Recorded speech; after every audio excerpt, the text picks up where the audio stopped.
It's Wacky Wednesday today, and we're all wacky around here. We have chicken wings that we serve, and we cook them. We serve them to the sausage you like. There's 4 kinds of sausage you can have, and then when we get them ready and they bring them out to your table, we dump them on the table. You eat them, and we pick up your tablecloth, and there's no dishes. Just like you did, you grab with both hands and you just start eating. And you wear a white shirt so it'll get all over it. Very good. I guess it kind of maybe brings back everyone's childhood when we dump it on the table. They know they can eat off the table, and mom and dad or no one's going to get mad at you for doing it. I'm the CEO. CEO. That means can't even operate. I'm here to eat wings. We've had a few people that, just prefer not to be included in Wacky Wednesday because they just don't know if they can quite handle getting all yucky with their fingers and everything. But as a whole, we have a lot of people that just love it. I sure do enjoy it. Easy cleanup for the crew, I guess. They're cooked to perfection. They just love it because it's just finger licking good.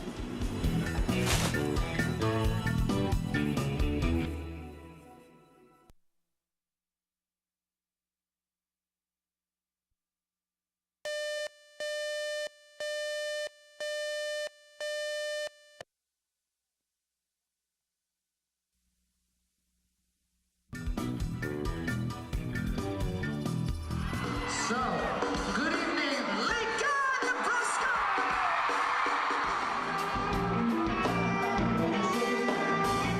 It's been great. We've been on tour for 3 years and never had the opportunity to play in Lincoln. So I've been yelling and screaming at our managers and agents to book us a show here for a long time. So I'm really glad that it finally happened.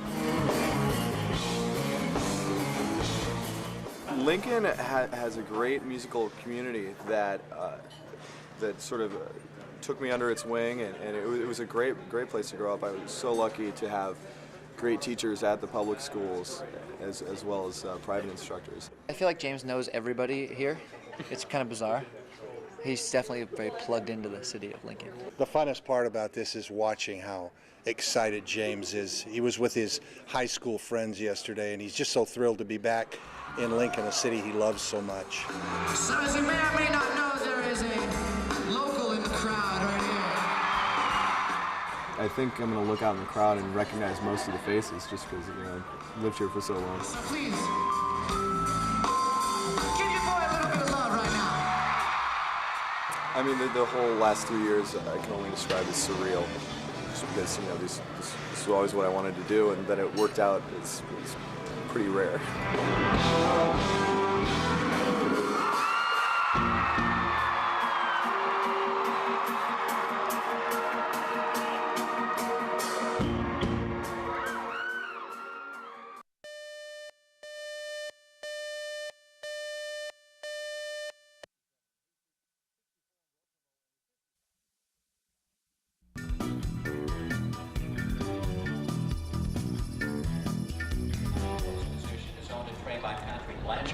And will be written today by Terry McGee. I started in 1962. I was 18. I suppose it's what I wanted to do. That I still can. I'm very fortunate. I'm blessed that my body and my mind are still active enough to do that. Absolutely. Oh, hole! Hole me lo yo. I'm 43. He's 18 years older than me. That's a person that can vote older than me. And there's a lot of times where Terry seems tougher than I am. Somebody told me the other day, they said, well, I was headed out to race, they said, be careful. So, well, if I was going to be careful, I wouldn't be going out there, would I? Good luck. Good race. It's something I wanted to do, and I did. And I can still do, and I'm fortunate enough to be able to still do it. How much longer, I don't know. I don't know any of that. I'm just taking it day by day. More power to him to be able to do it, because I don't think I could. 18 more years of this? I don't think so. But, of course, you got to love it to do it, and we all do. And he's proving it now, isn't he?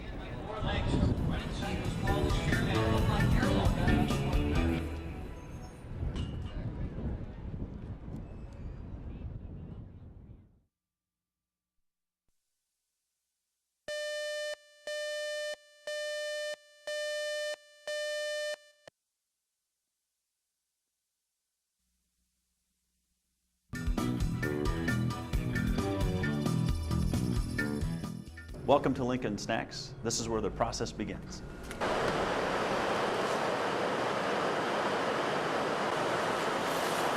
In the dry ingredient area, we combine all of our nuts into a popcorn stream.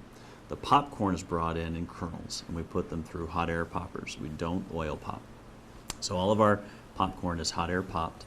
It is put into large surge bins, and coming out of those bins, going into our mixing area, they're combined with the nuts, depending upon the flavor that we're running. Typically almonds, cashews, pecans, peanuts, whatever it is. So as that stream of dry ingredients heads into the mixer, our candy making area with its finished product is then sending candy or liquid candy to the mixer. And once it's combined and mixed, it's then flattened out on a conveyor belt and cooled and then packaged.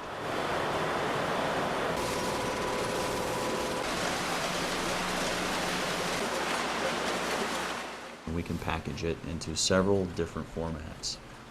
Bag and box, which is basically a carton of product, a canister of product, or a stand-up bag. Once we come out of packaging, we palletize our product and we send it over to our distribution center, which is located here on site, where it's stored so that we have an inventory to send out to customers across the nation.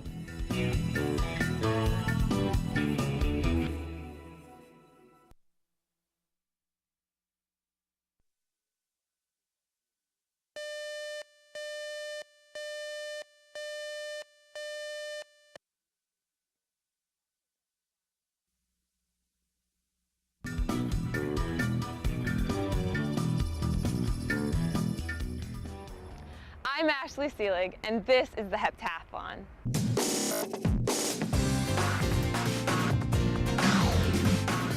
The first event of the heptathlon is the hurdles. This is one of my favorite events because it gets you going on a fast start. From the hurdles, we move on to the high jump. This is a finesse event.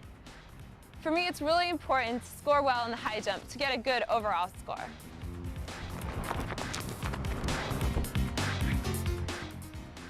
From the high jump, we move on to the shot put.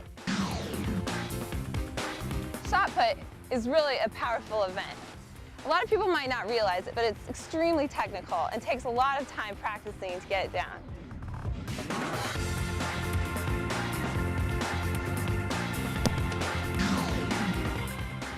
The 200 is the final event of the first day.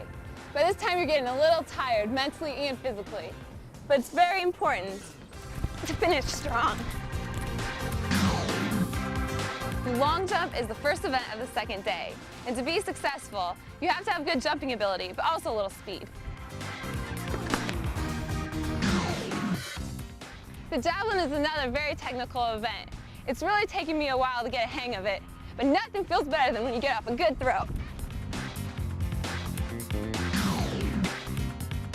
This is the 800, the last event, and by far the most grueling of the 7.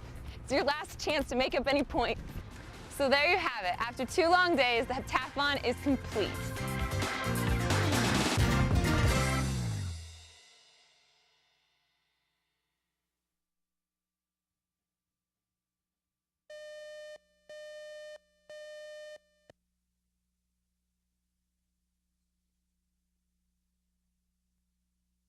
To say that Justice O'Connor's announcement came as a surprise would be a supreme understatement. In fact, the news even came as a surprise to her own son. Here at the UNL College of Law, the reaction was quite similar. I was shocked. I had heard that some justice might retire this year soon, but everybody sort of speculated it would be Chief Justice Rehnquist because of his health. I was very surprised because I'd heard nothing about it, as I don't think hardly anybody had. But what they had heard and known is that Sandra Day OConnor, becoming the first woman ever to sit on the Supreme Court, made a monumental difference in American lawmaking. Well, I think it was a major impact. First of all, I think all courts should sort of reflect something about the population that they're deciding cases about. And so up until that time, there had been no women on the court. I think when she came on the court, she did add a new perspective. And it's a perspective that has helped establish her place in U.S. history.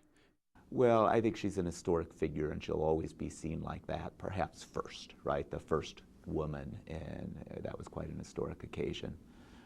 As a justice, I think people have a very high regard for her, somebody who is not very ideological in the sense that she falls on both sides of a scale.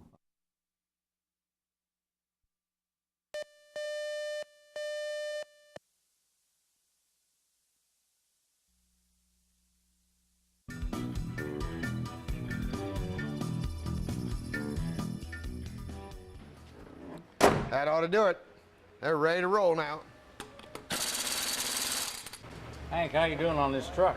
Of course, you know, growing up, and we've always been together, and so we just naturally started here almost the same time, and it's pretty special when you work with your brother, and you know that you can depend on each other, and you trust each other, and you get the fair and accurate truth when you ask a question.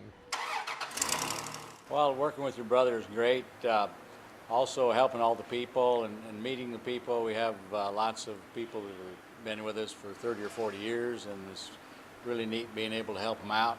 Well, I'm going to miss coming down here and not seeing you. Yeah. I'll tell you what. There's a lot of people that, you know, they came for Henry and Ronnie. They've been doing it for 30 years, and that's what they came for. No, that's right. That means everything's going good. It does. Hi, Angie. They care about people, and they respond to you. They treat you fairly. Whatever their word is it. You just take it that way. I've come to Hank in tears before, so he's helped me out many times. That's something that both of us have prided ourselves in, that we are loyal and that you can always depend on us, and as long as the bosses depend on us, and we're going to keep performing and taking care of everyone.